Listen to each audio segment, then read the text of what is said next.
bersyukur punya Allah seperti Engkau Tuhan, yang selalu mengasihi kami.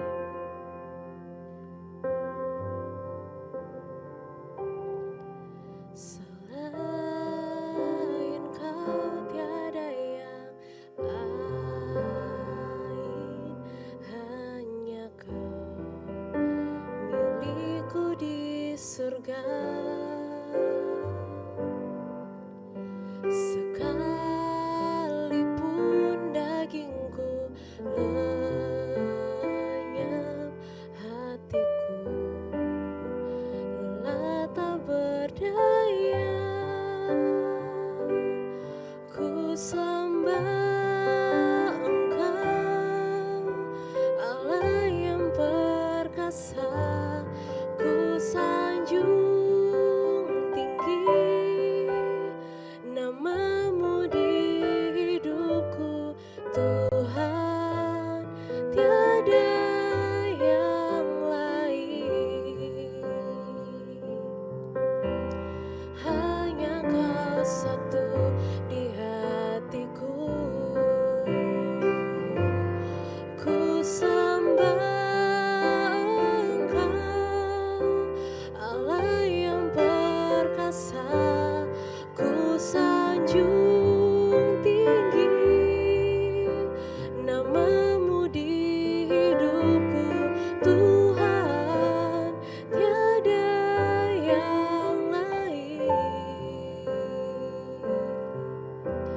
Hanya Kau satu di hatiku, sungguh tiada yang lain. Tuhan, tiada yang lain. Kau satu-satunya, hanya Kau satu di hatiku.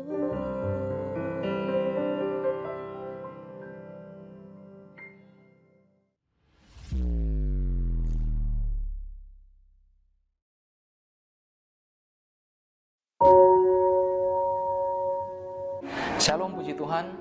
Kita belajar firman Tuhan hari ini, dan renungan hari ini saya akan kasih judul Karunia dan Buah Roh. Kita akan membaca Alkitab kita di dalam surat Korintus pasalnya yang ke-12. Saya akan baca mulai dari ayatnya yang ke-4 dan seterusnya. Ada rupa-rupa karunia tetapi satu roh, dan ada rupa-rupa pelayanan tetapi satu Tuhan, dan ada berbagai-bagai perbuatan ajaib, tetapi Allah adalah satu yang mengerjakan semuanya dalam semua orang. Tetapi kepada tiap-tiap orang dikaruniakan penyataan roh untuk kepentingan bersama. Sebab kepada yang seorang roh memberikan karunia untuk berkata-kata dengan hikmat, dan kepada yang lain roh yang sama memberikan karunia berkata-kata dengan pengetahuan.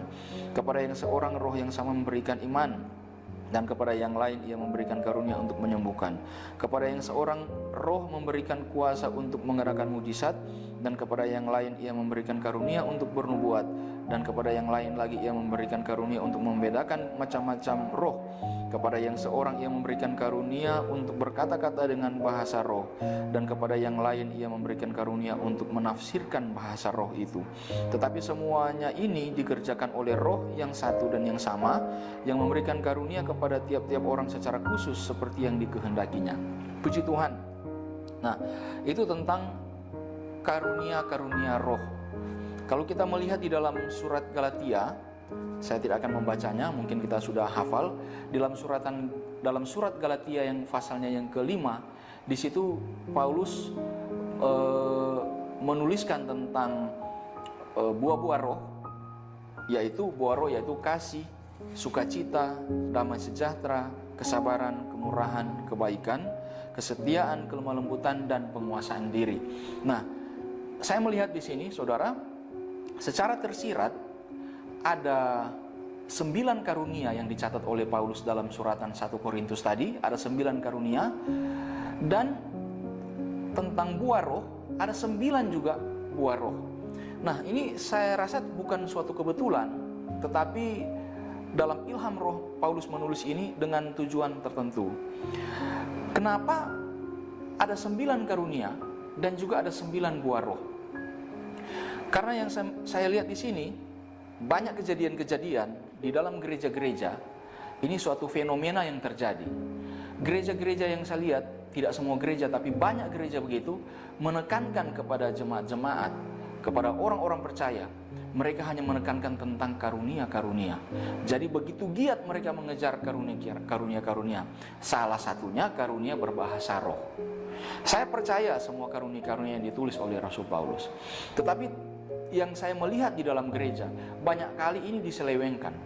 Misalkan tentang karunia bahasa roh. Bahkan sampai ada karunia bahasa roh ini sampai dikursuskan. Saya sangat tidak percaya kalau bahasa roh itu bisa dikursuskan. Karena itu adalah pemberian dari Roh Allah, pemberian dari Tuhan sendiri. Nah, banyak jemaat-jemaat yang merasa bahwa karunia-karunia ini sangat penting. Memang itu sangat penting.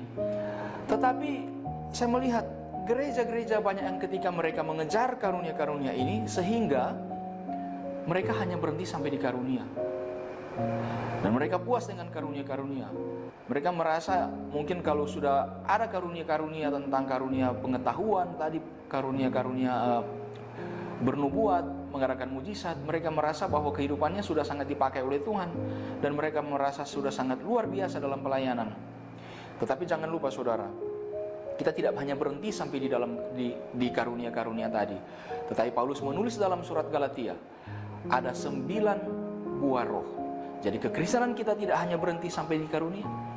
Paulus dalam 1 Korintus pasalnya yang ke-14 dia katakan, kalau kita hanya berhenti sampai pada karunia-karunia, dia katakan, sekalipun aku dapat berkata-kata dengan semua bahasa manusia dan bahasa malaikat, kalau aku tidak memiliki kasih, aku sama sekali tidak berguna. Dia katakan, aku hanya seperti gong yang berkumandang dan canang yang gemerincing. Kalau kita hanya kekristenan, kita hanya berhenti sampai di karunia-karunia. Firman Tuhan katakan, Paulus menulis dalam suratan Korintus, itu sama sekali tidak berguna dan tidak berfaedah. Yang dia katakan, kita harus sampai kepada buah. Buah di sini yang pertama dia katakan, buah roh adalah kasih. Ada sukacita di sana. Ada damai sejahtera, kesabaran, kemurahan, kebaikan, kesetiaan, kelemah lembutan, dan penguasaan diri. Tanpa hal-hal ini, karunia-karunia kita itu tidak berguna. Apalagi karunia-karunia yang terjadi sekarang dalam gereja, sepertinya mereka berbahasa roh, tapi kelihatannya saya tidak begitu yakin kalau itu memang dorongan Roh Kudus. Karena apa? Saya melihat banyak orang berdoa, sementara berdoa dalam penyembahan, dalam keadaan dia bisa bermain HP, dia juga bisa berbahasa roh. Saya sangat tidak yakin dengan bahasa roh seperti ini. Dan jangan diselewengkan, agar kita jangan mengalami penyimpangan-penyimpangan di dalam gereja. Misalnya jemaat-jemaat dipaksakan untuk mengikuti, melafalkan bahasa roh itu, atau karunia-karunia lain. Ada yang supaya terlihat hebat, mereka mengadakan mujizat-mujizat palsu, mengadakan nubuat-nubuat palsu, nubuat-nubuat yang bukan dorongan Roh Kudus. Tetapi kita akan melihat itu, benar tidaknya karunia-karunia roh itu akan dilihat dari buahnya. Kalau kita hanya berhenti pada karunia, kita adalah orang Kristen yang tidak mengalami pertumbuhan. Tapi kita harus mengalami betul-betul pertumbuhan di dalam Kristus sampai menunjukkan buah-buah roh tadi. Saudara, puji Tuhan, inilah yang menjadi renungan firman Tuhan hari ini. Marilah kita dengan tekun di dalam Tuhan dan kita mohon kekuatan dari Roh Kudus. Kita bersekutu dengan Tuhan di dalam firman Allah dan Roh Kudus, agar kita tidak hanya sampai pada karunia-karunia roh, tapi kita mengalami buah untuk kemuliaan nama Tuhan. Puji Tuhan, Tuhan memberkati kita semua. Shalom, mari kita berdoa.